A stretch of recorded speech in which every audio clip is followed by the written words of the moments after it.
There's more ways than one to get lost on the back roads out there. I almost found that out the hard way. I was with my college sweetheart at the time, Lisa. We both had a few years in the workforce after graduating, and we were already burnt out. If there was a Resilience 101 course in college, we would have failed spectacularly. She was working as an accountant at the time, and I had just quit my job as a civil engineer. You know what would cheer us up? Never having to work again. The Great American Road Trip. I agreed to it, of course. It seemed like a good idea. I mean, how many people don't dream about driving across the United States in an open car? We were barely out of Sacramento when we reached the edge of the Mojave. I had actually never driven out of the state up to that point, so I was lost.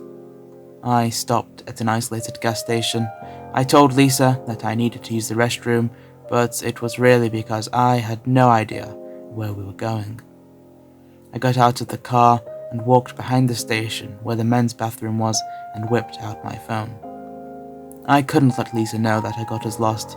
I had no job. I couldn't let her know I was so hopeless that we were lost in this day and age. I looked down at the bars. Empty. There was no reception out here.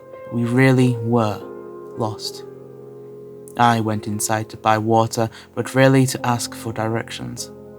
There was only one person there, a balding middle-aged man reading one of the magazines off the stand. It was a small gas station. 1 fridge for bottled water and Coke, 2, if you want to be generous, aisles full of corn chips and bags of nuts. Suffice to say, the gas station only made its money from desperate travellers on an empty tank. I handed over the cash, and in my best casual tone, I went, "So, you wouldn't know the roads to Tucson, would you?" The gas attendant smirked. "Lost, huh? No phone reception?" "You'd think in this day and age, right?" He smirked again. "Go about 50 miles straight ahead and take the right on the fork. You'll go down off the highway, but it's a shortcut to Tucson. Keep going straight for 20 miles and you'll join the highway again. Saves you 6 hours." "Thanks, mister." I hopped back into the car and checked Lisa's legs resting on the dashboard. Damn, I was a lucky bastard. "You got lost and asked for directions, didn't you?" She had seen right through me. "I tried my phone first." I couldn't get reception either, so where we headed? 50 miles straight, then right on the fork. "Right on, cowboy." I have to admit, Lisa was right making me go on this trip. With the wind blowing through our hair, the vistas on the horizon, it made me feel like we were carefree and back in college. We finally reached the fork. "Right?" Lisa said. "Right." We turned right, and the cactus-filled desert actually started to be filled with trees and shrubs. A few miles on, and there was tall grass on either side of the road. I guess cacti weren't the only things growing out here. A few more miles, and we turned a corner. It was just 60 yards ahead before I screeched to a stop. There was a car across the road, and what looked like 2 bodies out on the road, just laying there. "I think they're dead," Lisa said, covering her mouth in horror.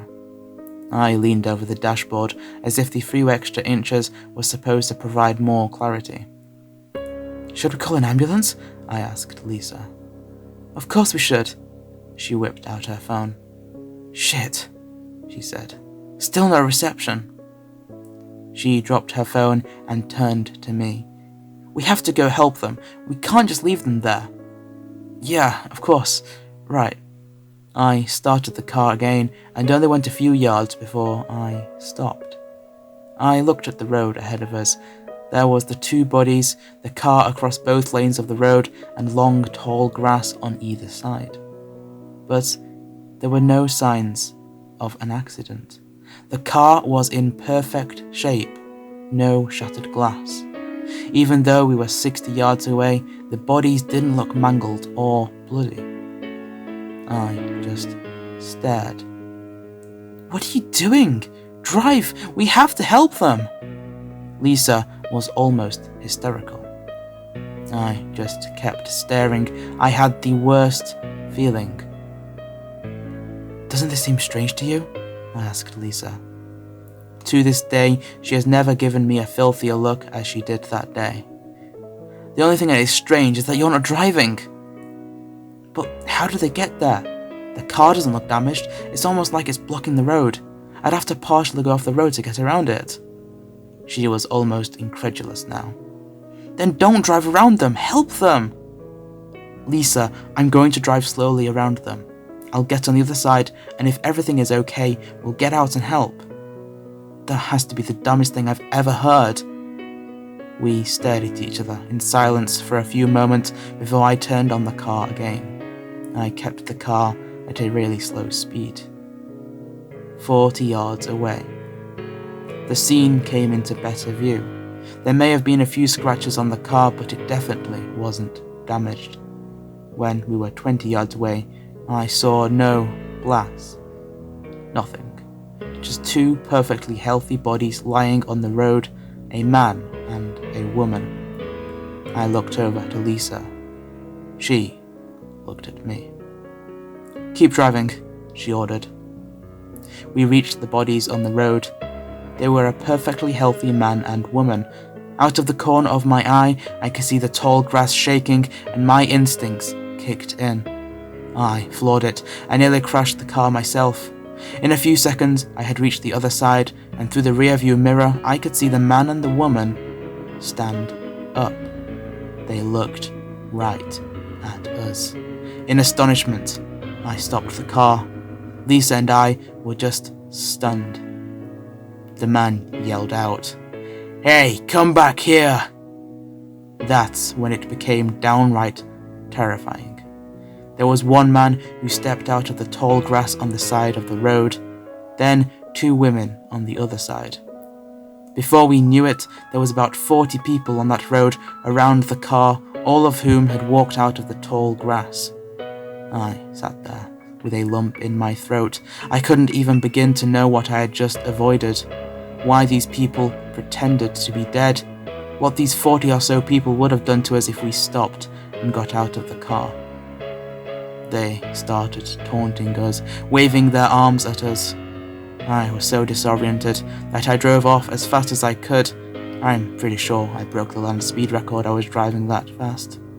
We got off that road and back onto the main highway. Lisa and I didn't speak the entire time until we reached the first small town we could find. We told the sheriff and pleaded with him to stop those people, whoever they were. The sheriff shrugged his shoulders and checked it out, but found nothing. No people, no car. We filed a report with the FBI, but we haven't heard back. So I'm just writing this to tell you to be careful. The Great American Road Trip is something we all dream about, but there are roads out there that, well, I just don't want to think about what could have happened.